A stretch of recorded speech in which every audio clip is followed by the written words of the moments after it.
Hi and Assalamualaikum, Salam Madani. So today we will presenting on MFRS134 Interim Financial Reporting. Interim Financial Reporting is important because it provides financial information for a period shorter than a full year, such as quarterly or half-year reports. This helps investor and stakeholder understand a company financial performance without waiting until the end of the year. Now, let's move on of the explanation of MFRS 134. So, MFRS 134 is an accounting standard that sets out the minimum content of an interim financial report and the principle for recognition and measurement. In simple terms, it guides company on how to prepare financial statement during the year. There are a few key points. The first one is companies can prepare condensed financial statement.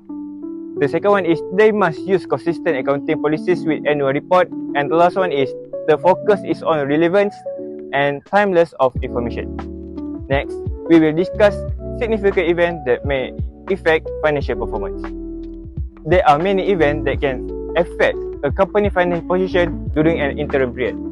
For the first example is a seasonal revenue change. Some businesses earn more during certain time of the year, which affect their revenue and profit. The second example is impairment of asset.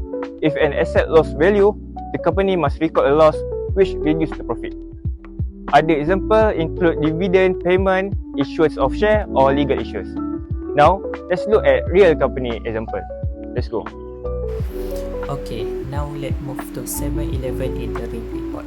But before we dive, it is important to note that this report is prepared in accordance with MFRS 134 interim financial reporting. Its standard ensure that the financial information provided is sufficient for user to understand the current progress of the company. From this table, we can observe that 7-Eleven comply with MFRS by providing comparative data and current period data. For instance, in the statement of comprehensive income, the group recorded a total revenue of RM3.18 billion for the full year of 2025, compared to RM2.93 billion in 2024. This shows a steady growth in their convenience store segment. Okay, this is full statement of interim report of 7-Eleven.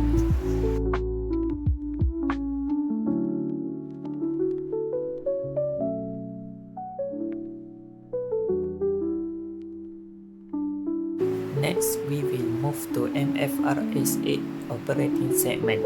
The core principle of MFRS8 is that an entity must disclose information to enable user of financial statement to evaluate the nature and financial effect of the business activity in which it engaged. MFRS8 adopt a management approach. This means segments are identified based on how the chief operating decision maker review the internal report to allocate resource and assess performance. Okay, for the next point, today I will be presenting about the Chief Operating Decision Maker or CODM under MFRS 8 operating segment. The CODM is defined as a function within a company rather than necessarily within a specific person with a job title. The main responsibility of the CODM is to review the performance of different operating segments and make important decisions regarding the allocation to resources to those segments. Okay, also under the management of operators MFRS 8, operating segment are identified based on the internal financial report that are regularly reviewed by the CODM. This means that segment reporting is based on how management actually manage the business internally. The CODM is usually senior executive or a group executive. Example include the chief executive officer, chief operating officer, chief financial officer, or something that board of director. Now let's look at two examples. Malaysia publicly listed companies. First is 7-Eleven Malaysia Holdings Berhad. Is this company? The CODM is typically the CEO or the board of director. They review the performance of business segments such as convenience store and pharmaceutical operation. Based on this review, they decide how many company resources should be distributed. Second is Ace Berhad. In this company, the CODM review its internal reports on segments such as plantation, industrial, motor, and property. These reports help management evaluate performance and decide which segment needs much focus or resources. In conclusion, the CODM plays an important role in helping a company manage in operation effectively through MFRS8. Investor and stakeholder can understand management, review, manage the business. That's all from me. Thank you. Okay, for the next question, I will explain the two main type of segment report in financial reporting, which is a business segment and geographical segment. First is the business segment report. First is the business segment report. This report show the performance of differently business activities in a company. For example, 7-Eleven Malaysia Holding Berhad has two business segments. Convenience store earned revenue of 3,171.3 million and profit after tax of 34.7 million. Pharmaceutical operation earned revenue of 6.6 million but had a loss of RM2.3 million. This help user know which business perform better. Second is the geographical segment report. This report show the company's performance based on the location of the country. For example, Malaysia contribute revenue of RM3,171.3 million from convenience store. Indonesia contribute revenue of RM6.6 million from pharmaceutical operation. This helps user understand which country give more contribution to the company. These segments are report because the Chief Operating Decision Maker (CODM) uses this information to review performance and make decision according to MFRS8. In conclusion, business segment focus on type of business while geographical segment focus on location. Both are useful for investor and stakeholder. So let's move on to the next question. I believe the next question gave a statement which said that MFRS8 requires entities to disclose information that enables user of financial statement to evaluate the nature and financial facts of their business activities and the economic environment in which they operate. Well, this statement is important as to why company adopts a management approach.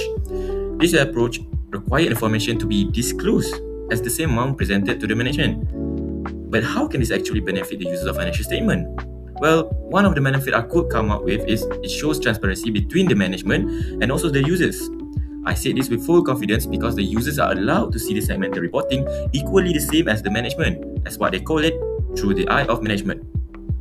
With this consistency of data reported internally and as well as externally, the users may benefit from that to assess the business structure to see whether those segments gave them risk or opportunities reflect through the leadership of management. So moving on, the second benefit is to help users predict future performance. The segmental reporting give data that are disaggregated, and through that users can enhance their ability to predict the management actions that will affect the future cash flow. So the users are able to assess performance to determine which segment generate growth as well as economical headwinds. They are able to predict the management reaction through how they allocate the resources. Now let's see a real life example, which is Top Glove.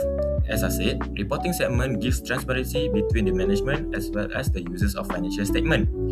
Top Glove actually assign their business unit based on geographical areas, which consists of Malaysia, Thailand, China and other countries. So users can see that Malaysia segment is the number one driver of revenue with 3.02 billion ringgit out of the 3.49 billion collected. Showing this segmental split actually helps users to see how the entity structured their data to reflect the risk as well as opportunity for each segment and help users make a sound judgment.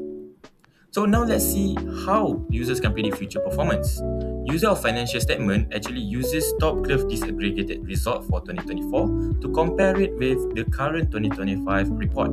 Analysis show that Malaysia and Thailand recorded losses before tax, while China profited. By 2025, it shows a good recovery for Malaysia segment, meaning that management strategies are effectively working. With this proof of competency, users can eventually predict the performance of Malaysia segment moving forward. That is all.